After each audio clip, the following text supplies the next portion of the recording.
Hello and good morning, faithful listeners and faithful watchers, because I'm also recording myself and putting it on YouTube for today. For all of you guys who are watching on YouTube, hello. I'm so glad that you are joining in with the podcast. Today we're going to be talking about Romans chapter 1 and kind of getting into what righteousness means, what God's righteousness means, and also how God is truth. And people refuse to believe in the truth, even though God has shown evidence of himself to everybody. Every single person has seen evidence of God. We'll talk about all that today. Let's go ahead and read Romans chapter 1, verses 13 through 21. And as always, I'll be reading out of the WEB. Make sure to grab your nice cup of coffee. Let's go ahead and read this together. Once again, this is Romans chapter 1, 13 through 21.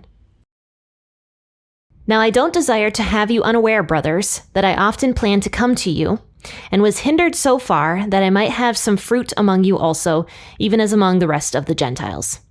I am debtor both to Greeks and to foreigners, both to the wise and to the foolish. So as much as is in me, I am eager to preach the good news to you also who are in Rome. For I am not ashamed of the good news of Christ, because it is the power of God for salvation for everyone who believes, for the Jew first, and also for the Greek. For in it is revealed God's righteousness from faith to faith. As it is written, but the righteous shall live by faith. For the wrath of God is revealed from heaven against all ungodliness and unrighteousness of men, who suppress the truth in unrighteousness. Because that which is known of God is revealed in them, for God revealed it to them. For the invisible things of him since the creation of the world are clearly seen, being perceived through the things that are made, even his everlasting power and divinity, that they may be without excuse. Because knowing God, they didn't glorify him as God, and didn't give thanks, but became vain in their reasoning, and their senseless heart was darkened. So we know that this book was written approximately AD 55 to AD 58, and that was right around the time that Nero became the Caesar. And Paul had every intention during that time of going to Rome to preach the gospel there.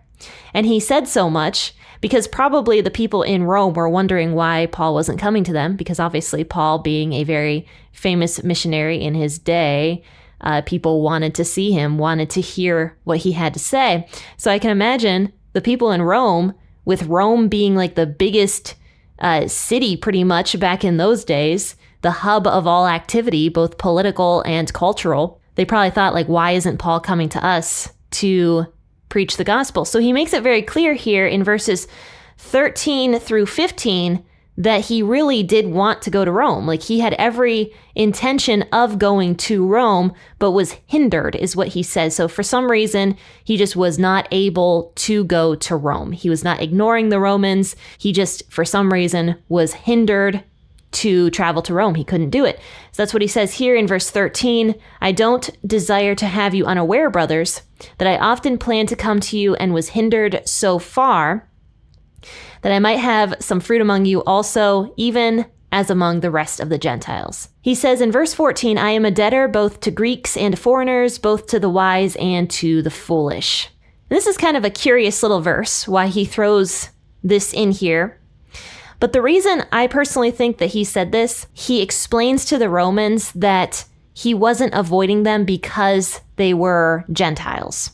Because he says, I'm a debtor to both Greeks and to foreigners, both to the wise and to the foolish. So he's saying, I'm not avoiding all of you guys in Rome because you're Gentiles, if that's what you are concerned about. In fact, I have many Gentile people who I am indebted to because they treated me very kindly and allowed me to stay at their house.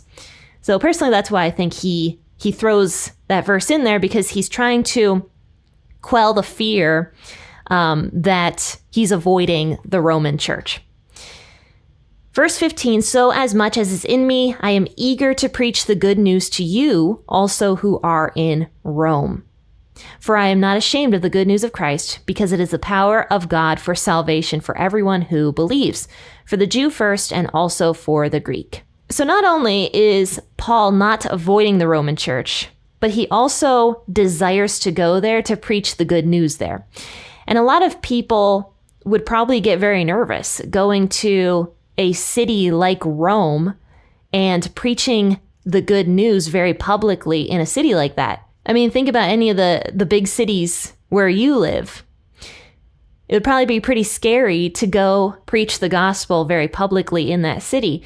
And so Paul also says to the Romans, like, look, I'm not avoiding coming and preaching the gospel just because it's Rome. In fact, I would love to preach the good news to Rome, and I am not afraid to preach the good news to Rome because I'm not ashamed of the gospel. I am not ashamed of it no matter what city I am in. I want to proclaim it to the world. I am not ashamed of the good news of Christ because it is the power of God for salvation for everyone who believes. So because the word of God is salvation to those who believe, Paul says that he is not going to be afraid to preach it to anybody. And honestly, Paul lived out his life like that. He preached to ordinary people. He preached to great philosophers when he was in Greece.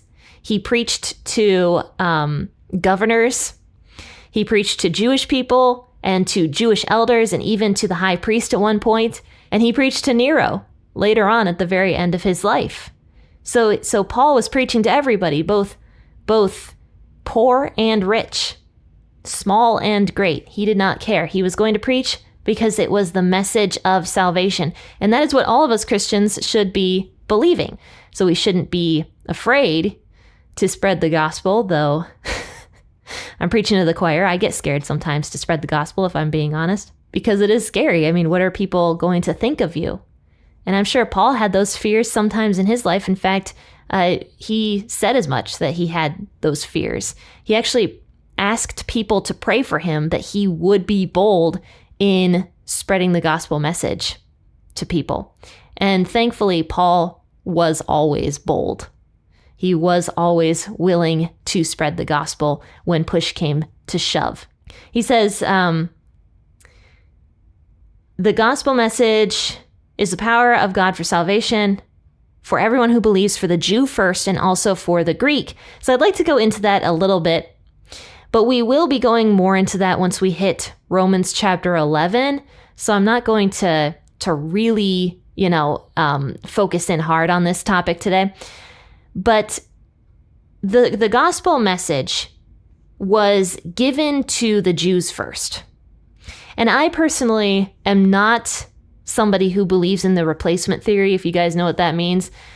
The replacement theory is when somebody believes that Christians have replaced the Jews as God's chosen people. I do not believe that. I believe in the grafted in theory. If that is a theory, that's just something I made up just now. But the grafted in theory is basically the belief that Christians have been grafted in as God's chosen people, because that's what Romans 11 talks about. How the Jewish people are like an olive tree, and Gentiles are like wild olive trees that aren't part of the main olive tree.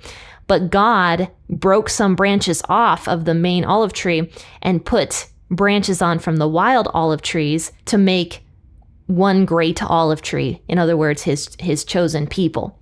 So I don't believe that Christians have replaced the Jews. I believe that the Jews are still God's chosen people because of what Paul says here and in other places, for the Jew first and also for the Greek or for the Gentile. As we know, that has been the order of things since the beginning of the Bible. He gave the Old Testament to the Jews and the law to the Jews so that they could spread it to all the nations of the world. He then came to earth as a Jew to give the salvation message to the Jews. In fact, Jesus rarely went into Gentile territory when he was on earth. There was only a handful of occasions. Jesus primarily went to the Jews. And then afterward, the Jews who became Christians went out and spread the Christian message to the rest of the world. So we wouldn't have Christianity if it weren't for the Jews. We wouldn't have Christianity if it weren't for the Jewish people who became Christian converts and spread the message of Christianity throughout the entire world. We know this because Paul was a Jew. Peter was a Jew. All of the disciples were Jews.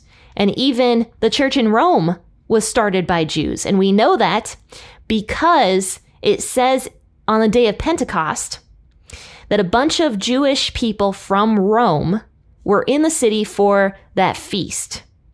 And then when the baptism of the Holy Spirit came and everybody was speaking in different tongues, these Roman Jewish people, a lot of them became saved. And so they took that message of salvation back to their hometown. And so even Rome, like the church in Rome, the Christian church in Rome, was started by Jewish people. It has always been the Jew first and then the Gentile. However, the message of salvation is for everybody and always has been. I think a lot of times people look at the Old Testament and they're like, oh, it was only for the Jewish people. It was not for the Gentiles. But that's absolutely untrue, because God said multiple times that he was giving the law to the Jewish people so they could teach the rest of the world how to live, so that the rest of the world could look at the Jews and see what they're doing right. And then on top of that, God actually encouraged Gentiles in the Old Testament to convert to Judaism. So from the very beginning, God chose the Jewish people, and then through the Jewish people, the rest of the world has become blessed. And so that is why I think that the Jewish people are still God's chosen people, but Gentiles have been grafted in, because unfortunately there are a lot of Jewish people that refuse to believe in Jesus. And so those branches will be broken off, and the Gentiles are grafted in where those branches were, if that makes sense. I'll go a lot more in depth with that once we get to Romans 11. Okay, so now Paul is speaking more about the gospel message. For in it is revealed God's righteousness from faith to faith. So from generation to generation, God's righteousness has been revealed through the Old Testament laws, through all of the scriptures rather. As it is written, but the righteous shall live by faith. And now Paul is going more into the scriptures. He says, for in it is revealed God's righteousness from faith to faith. So for all generations, from faith to faith, from my parents' faith to my faith, and beyond and before that, God's righteousness has been revealed through the scriptures, and that will never change. And righteousness basically just means living in a just and moral way. That is what righteousness means. And God obviously is righteous. We are not righteous. As it is written, but the righteous shall live by faith. So the only way that we can become righteous is if we have faith in God. And that is from Habakkuk 2 verse 4. But anybody who does not have faith in God and who does not live in righteousness through that faith, here's what it says about those people. The wrath of God is revealed from heaven against all ungodliness and unrighteousness of men who suppress the truth in unrighteousness. So God's wrath, I think some people get very angry at that because, human wrath, that is what we can see. And human wrath, a lot of times, in other words, anger, is often very selfish, very self-seeking, very volatile, and very, I was going to say angry, but I can't define anger with anger. It can be cruel, right? That is the anger that we can see here on earth. But since God is righteous, he doesn't have any of those sinful tendencies that go along with humanly anger or humanly wrath. God's wrath is completely righteous. And honestly, I think it's hard for us humans to wrap our minds around that. It says, the wrath of God is revealed from heaven against all ungodliness and unrighteousness of men who suppress the truth in unrighteousness. So God doesn't look kindly on that. When people believe in untruths and also make other people question the truth, God does not look kindly on that. His anger and wrath shows when that happens, because all truth is God's truth. Anything that is truthful is from God. It actually says in the book of Revelation that Jesus' name is truth. So if God is the definition of truth, anything else that is not truth is anti-God. Lies are anti-God. And what do we call Satan? He's the father of lies. God is the father of truth. Satan is the father of lies. So if someone is spreading lies and encouraging other people to believe in those lies, obviously those people are spreading something that is anti-God, and God's righteous wrath, anger, is going to show on those people. Here's what it says in verse 19. Because that which is known of God is revealed in them, for God revealed it to them. And then Paul goes into that even more. The invisible things of God since the creation of the world are clearly seen, being perceived through the things that are made, even his everlasting power and divinity, that they may be without excuse. For example, my family and I watched the eclipse last Monday, and oh my gosh, it was amazing. It was so cool to see. And all I could think when that was happening was, wow, I am so insignificant. This is so powerful. This is even kind of creepy and scary that like you can barely wrap your mind around it. Obviously, we know how it happens, but it's so amazing to see. At least it made me feel very insignificant because I can't do anything like that. I don't have that amount of power. And God shows us those things, those amazing things that he does, these things that he puts into motion. The creation of the world, everything shows and reveals God's amazing power. But people refuse to see it. People refuse to believe in God, even though he proves himself through creation and through nature time and time again. In fact, it says that people are without excuse. They are choosing to believe in lies instead of God, and they are without excuse because God revealed himself. Because knowing God, they didn't glorify him as God and didn't give thanks, but became vain in their reasoning, and their senseless heart was darkened. A lot of people can see the evidence of God, but choose to ignore him, choose to not give him glory, and choose to follow their own lies. I sometimes like to listen to testimonies in my spare time, like if I'm cooking or something, I'll turn on like a YouTube video of a testimony.